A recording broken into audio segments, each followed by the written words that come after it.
Magandang gabi po, Luzon, Visayas at Mindanao. Hinala ng isang asawa. Yan po ang sagot ni Senador Juan Ponce Enrile sa mga paglalahad ng kanyang kabiyak na si Cristina tungkol sa kanya umanong relasyon sa dati ng Chief of Staff na si Attorney Gigi Reyes. Pero ayon kay Justice Secretary Laila De Lima, pwedeng magamit sa investigasyon sa pork barrel scam ang mga naging pahayag ni Ginang Enrile sa eksklusibong panayam ni Maring Winnie Monzon. Nakatutok si Jamsi Sante. Those are suspicions of a wife. Suspicions. I said already, suspicions of a wife. Hindi ko alam na magpa-interview. Kung si Senador Juan Ponce Enrile ang tatanungin, mga hinala lamang ng kanyang asawang si Cristina Ponce Enrile ang mga sinabi nito ukol sa kanya umanong pambababae sa eksklusibong panayam ni Maring Winnie Monzon. Hindi na nagbigay ng dagdag pang pahayag ukol dito ang senador. Ayaw naman daw kasi niyang pag-usapan ang kanyang buhay pamilya.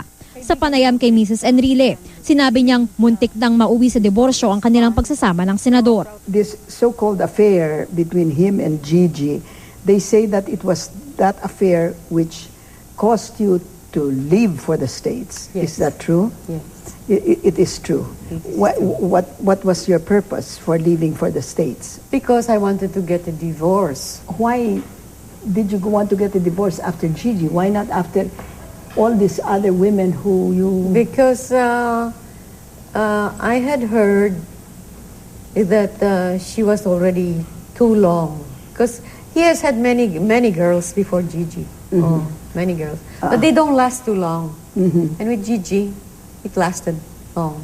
Pero dati nang itinanggi ni Enrile na nakarelasyon niya ang dating Chief of Staff na si Gigi Reyes. Pero sabi ni Justice Secretary Laila De Lima, maaaring magamit sa kanilang investigasyon sa pork barrel scam ang mga pahayag ni Mrs. Enrile. Si Ruby Tuason, kahit may sinasabi siya tungkol sa pag-deliver ng kickback, ay hindi naman ito diretso kay Senator JPE, kay kay Gigi Reyes. Even if walang gano'n na diretso na sinasabi na tinatanggap ni Senator JPE, yung buong mundo alam kung sino si Gigi Reyes, na ganun siya ka-close, and she represents herself to be really acting for and in behalf of Senator JPE. Ika nga, subok na ng panahon ang pagkamalapit ni Reyes at ni Enrile. May 2001, nang arestuhin noon si Senador Juan Ponce Enrile matapos ang madugong pagkilos ng mga taga-suporta ni dating Pangulong Joseph Estrada sa tinaguriang EDSA 3. Sa gitna nito, nasa tabi ni Enrile si Reyes. Emosyonal pa nga si Reyes nang kunin ng arresting team si Enrile.